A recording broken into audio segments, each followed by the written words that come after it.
Hey guys, I'm a neeko main support at Diamond 3 Elo. This guide is going to be a Blitzcrank versus neeko support guide.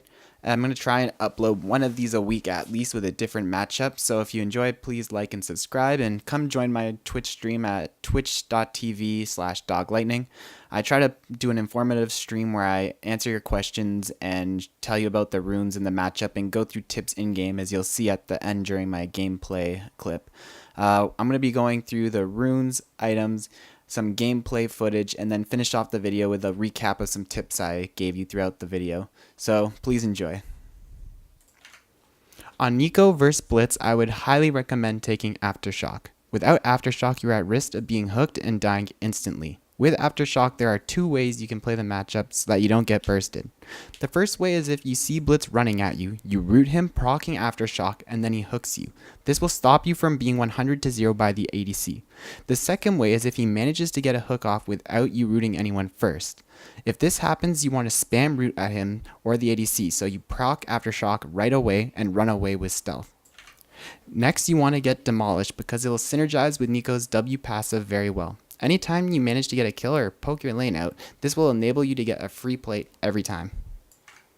Bone plating is a must because it only lasts 1.5 seconds after taking damage, which is perfect because if Blitz hooks you, the enemy will be bursting you in a very small, quick window.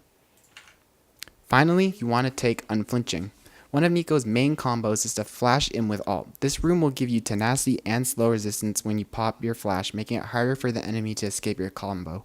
Also, anytime your summons are on cooldown, this will give you slow resistance and tenacity, which can't really ever hurt our squishy friend. For secondary runes, I like to take Perfect Timing and Approach Velocity. Perfect Timing is good because Blitz may find a hook on you, and Stopwatch will allow you to ult and become invincible before you get bursted. Approach Velocity is good because if you land a root, it gives you plus 50 movement speed, which can allow you to run at the enemy and get a good ult off.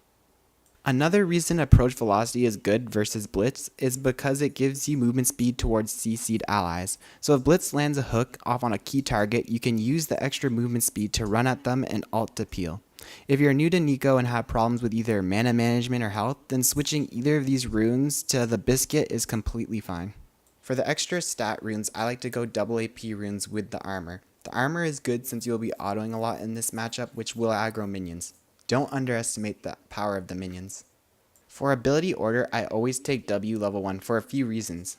The first reason is because level 1 Blitz doesn't have his knockup. This means if he lands a miracle hook level 1, he cannot follow up with CC.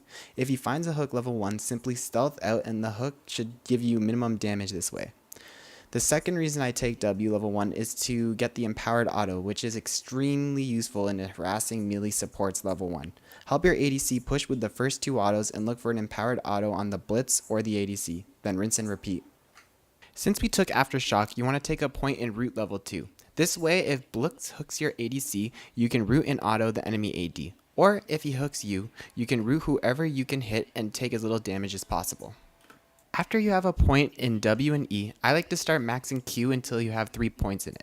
Some people like to max root right away for the extended root duration, but I don't like this because if you're throwing out your root on cooldown, then Aftershock or your root may be on cooldown when Blitz lands a hook, or when the enemy jungler ganks. I personally think leveling 3 points in Q allows you to safely poke the enemy AD while holding on to key cooldowns for counter engages.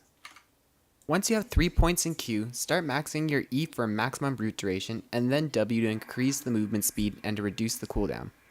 You are not the carry, so max Q at the end of the game.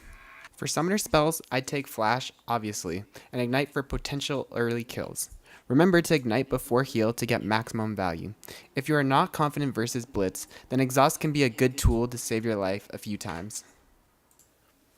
For the core items, you're going to want to start with the AP support item. This is going to help a lot because it's going to give you extra damage, it's going to give you mana regen, and you're going to be able to proc it very easily versus a Blitzcrank. Next, you're going to want to get the Boots Mobility. This is because Blitzcrank is going to be roaming around the map a lot, and you're going to want to be able to just follow and keep up with him. Finally, throughout the whole game, make sure you're picking up pinks. Honestly, it took me a while to learn this, but pick up 2 pinks every single time. Even if it means not being able to get part of another item, it's going to be worth it. Only time I don't pick up 2 pinks is if it's literally to complete a full item. Now we're going to go over the AP build. I'd recommend Zanya's into almost every game because this item will allow you to go for big flashy Zanya's ulti plays, and it'll allow you to just fix your mistakes if you get caught out. Also, if Blitzcrank manages to make a hook on you in the middle of a team fight, you can ulti Zanya's, and this will allow you to get the big damage off and CC before you die. Next, there's Proto Belt and Shirelia's. I usually go with one or the other. Proto Belt I usually get if I'm snowballing and I want to just keep snowballing, as it's more damage and it's more engage potential. If I'm falling a bit behind, I like to get Shirelia's because I can still use this to make engages, help my team make engages, or use it to just help my team pull back and retreat. Next, I usually get Twin Shadows third. This item is really good. You can use it late game to help you get vision when the game's really coming down to trying to make picks on people, and you can use it to just make picks of your own.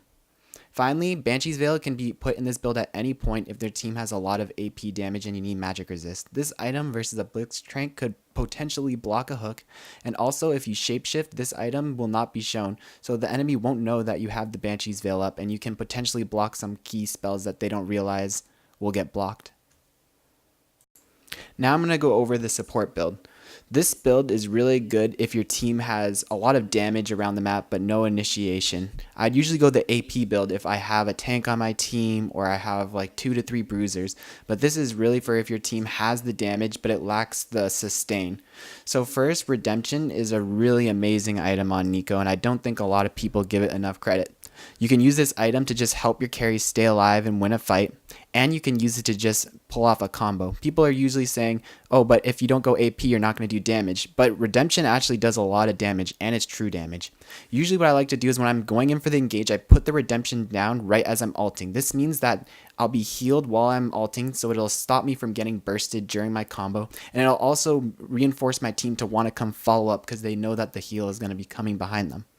Next, Righteous Glory is also an amazing item on Neeko paired with Redemption. I actually, fun fact, climbed from Iron to Diamond playing only this support build where I'd always rush Redemption and Righteous Glory first. You pop Redemption, Righteous Glory and run in at them. The AoE slow is going to make it so even if they try to flash out of your ult, you'll still hit it. And then with the Redemption on top, you're going to make sure that you stay sustained and your whole team's falling behind. It's going to be bad news for them. Next, there's Locket and Zeki's. These two items are just really good situationally. Like if they have a Karthus or lot of magic damage, then Locket's going to be a great item. Zeki's is more situational. It's really good if they have a lot of dive people. Like say they have a Jax who's running your ADC down. You can ulti and say Jax doesn't get hit by the ulti, or he does. You're going to have this slow zone around you that's going to be helping peel that Jax off your AD carry.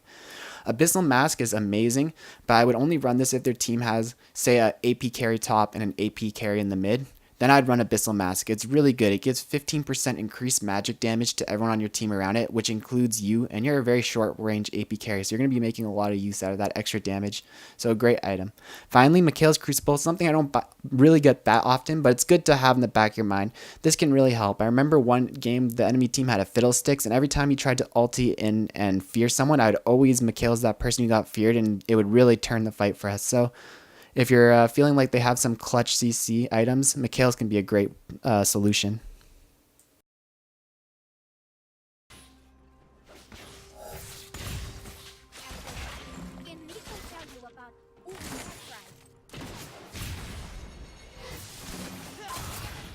Uh-oh.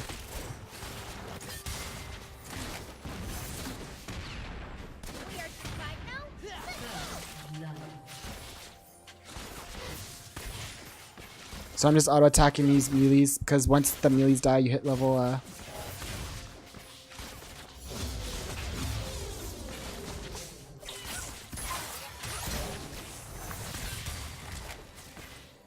Good E by Ezreal. In this lane, I'm just going to have to like hope that Ezreal can E them all, because there's no point in me trying to block for him, because Ezreal has escape. It's just important for me to make sure I don't get hit.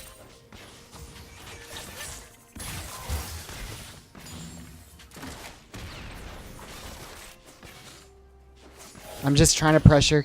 The way you stop Blitz from being able to get hooks off is if you just get them low.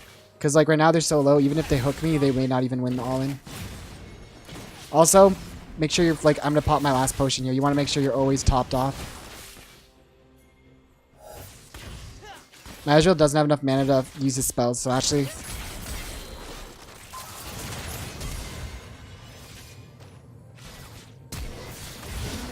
She had heal up. I don't know why she didn't heal. I'm just auto-attacking like crazy. That's the good thing about starting level 1 W is you can actually get a lot of damage off against these melee matchups.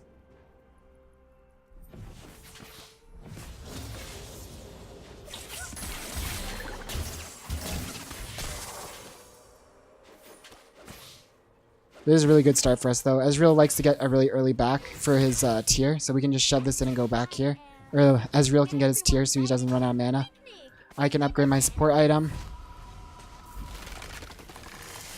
Yep. You gotta... It's the only way. If their ADC is low, then if he hooks me, and my ADC goes straight on their ADC, then we'll win. And if he hooks Ezreal, I just have to go straight onto their ADC and hope that it's enough damage to... Because, like, Blitzcrank doesn't do that much damage, to be honest. Like, I outdamage him, so if I full combo his ADC and he combos mine, we'll still win the trade. And if he hooks me and my ADC combos their ADC, we'll still win. But if we're low and he hooks us, then that's bad. So that's why I'm saying you gotta make sure you keep your potions popped and you stay full health.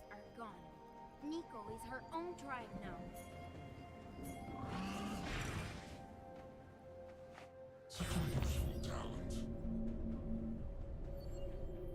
For a second there, I thought they got an early dragon. I was like, wait, how? They already got it, but the dragon hadn't even spawned yet.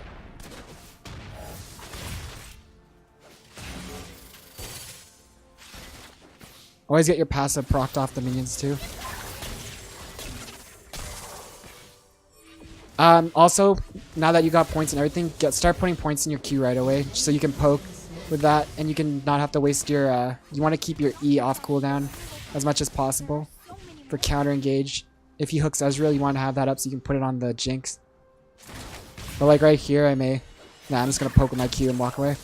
See, with this Ezreal lane, because we got an advantage early, it's really good for us.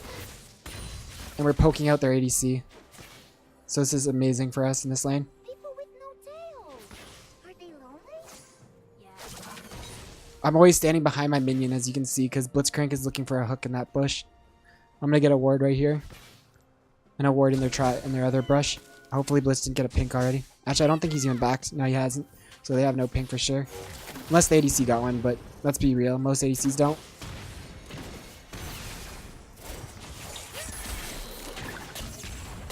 If you use your W to run in, you can use it to block. Like, you can't use it to, like, block hooks as in, like, he hooks and use your W to block the hook. But you can throw it in and run behind it while you're trying to land a combo. But then you have to play really safe while it's down. I'm going to pop my potion to make sure I stay at 100% HP. Oh, no, Ez. That's really bad. He's dead.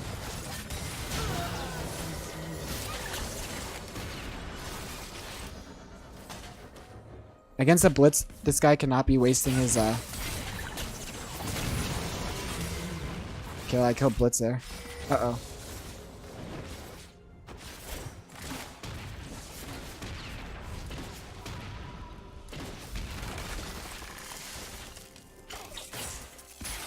I was trying to do a stealthy back.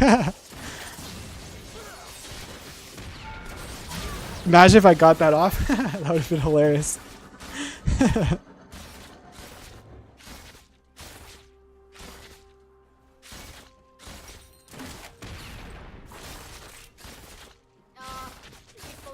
Went everywhere. Huge mess. Had to find it all. I usually don't run the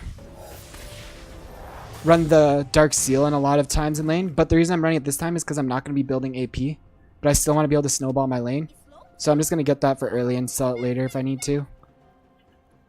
This Ezreal needs to not E for poke though.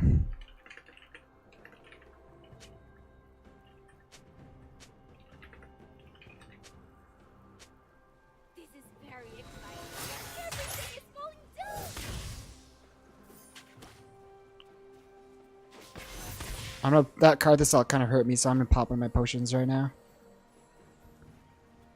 Yeah, I learned my lesson last time I played Karthus, that last game. Like, I need to get that magic resist. My team has damage in every single lane, so I don't really need to be full AP.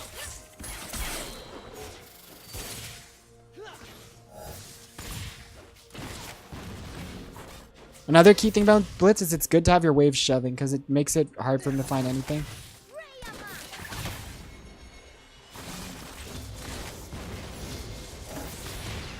Okay, I'm going to turn into my ADC and look for a flash play here.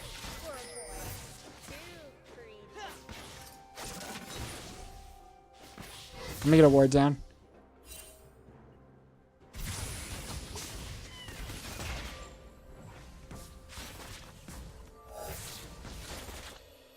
Neeko must stay unseen.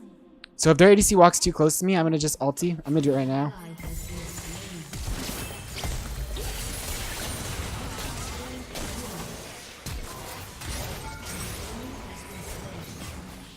Ooh, that almost was one more tower auto there at the end. When you turn into like, when you use your shapeshift thing to look like an ally, they can't see your ulti. So you just turn into an ally and then ulti. I need to watch out actually. This Jinx could ult me from base. I'm gonna shoot my clone out when it's up. That's what I was talking about.